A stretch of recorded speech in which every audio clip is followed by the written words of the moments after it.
We've all probably heard the story of Jesus' final week. But what if we looked at it in a new light? Not just as a historical countdown, but as a deliberate journey, a story of escalating daily sacrifice. It's a story that, surprisingly, kicks off not with suffering, but with a huge parade. Look, this week is absolutely packed with events, and it's easy to get lost in all the details. But we're not going to do that. Instead, we're going to zero in on one single idea, a series of choices, each one a bigger sacrifice than the one before, all leading to that final moment. And it all begins with what really looks like his greatest triumph. Let's dive in. Okay, first things first, let's get the lay of the land. Everything we're about to talk about happens right here, in this pretty small but incredibly important area. You've got Jerusalem with the temple right at its heart, the Mount of Olives just outside the city, and the little village of Bethany nearby. This is the stage where the final act plays out. Our story really kicks off on Nisan 8. That's a date on the Hebrew calendar. And it's the Sabbath. And Jesus doesn't roll into Jerusalem with a big entrance. Nope. He arrives in Bethany, this quiet little town just over the hill from the city. Now, let's just pause on that for a second. He absolutely knows, this week is going to end with his death. So instead of staying put up in Galilee where it's safer, he walks right into the heart of all the opposition. So right from the get-go, his very first move this week is a sacrifice, giving up comfort, giving up security for the confrontation he knows is coming. The next day, well, that quiet start gives way to a massive public spectacle. But the way he enters the city, it's all designed to send a very, very specific message. So on this one day, Nisan 9, you've got these two really different things happening back to back. First, he's having dinner in Bethany, and Mary anoints him with this incredibly expensive oil. And he says something strange. He says it's for his burial. And then right after that somber moment, he makes his huge public entry into Jerusalem. And this is where it gets so interesting. The crowds are going wild. They're hailing him as a conquering king. They're expecting a warrior, on a big war horse. But what does he choose? A donkey. The ancient symbol of a king coming in peace.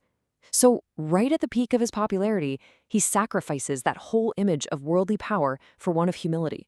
He's making it crystal clear what kind of king he is. All right, fast forward to Monday, Nisan 10. Jesus heads back into the city. And that quiet, humble king we just saw, he's about to do something that's anything but quiet. He's about to take on the entire system head on. So he walks into the temple, right? The very center of Jewish worship.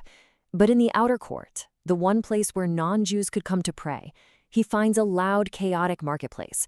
And his reaction is, well, it's immediate and it's decisive. Now, you have to understand, this was a huge risk. He was directly challenging the religious authorities on their own turf. This is his next sacrifice. He's putting his own personal safety completely on the line to defend what his father's house was supposed to be. He knew, for sure, that this act would seal his fate. Tuesday is a day of words, and Jesus knows the clock is ticking. This is his last chance to teach publicly. So he spends the whole day warning, preparing, and teaching his followers for everything that's about to happen. I mean, from the temple courts to the Mount of Olives, he is just relentlessly teaching. He delivers these powerful illustrations, he calls out the hypocrisy of the leaders to their faces, and he even foretells the destruction of Jerusalem. He is not holding anything back.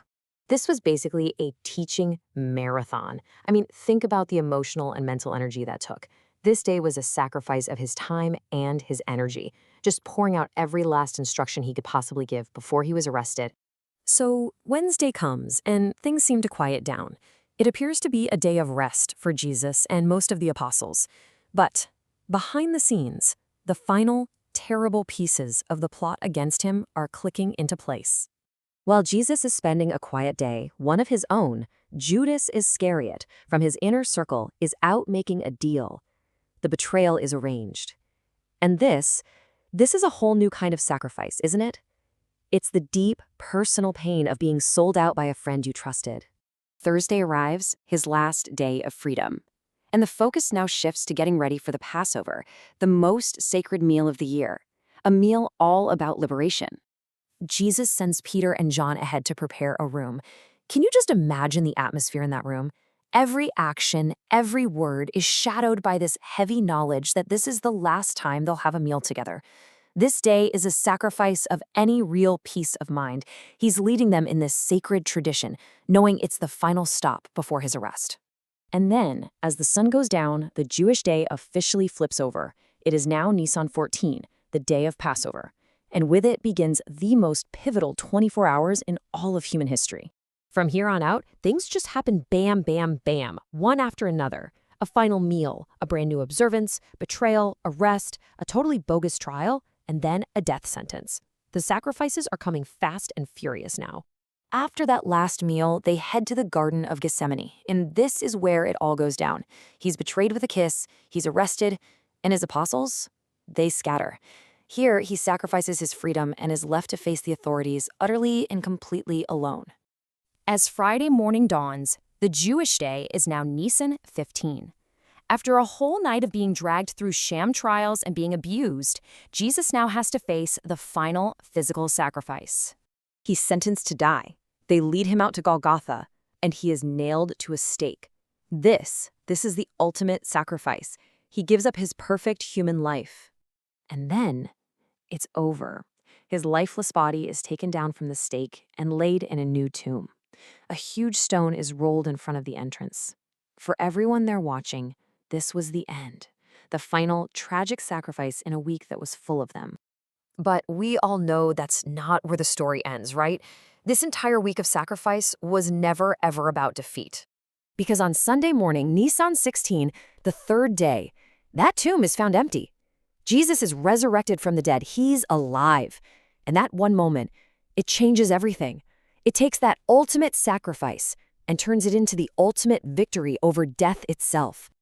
So when you see it this way, as a week that starts with giving up comfort and moves through giving up power, safety, friendship, and then finally life itself, only for all of it to be transformed into this incredible victory, it really makes you think, doesn't it? What is the real purpose of sacrifice, and what can it truly accomplish?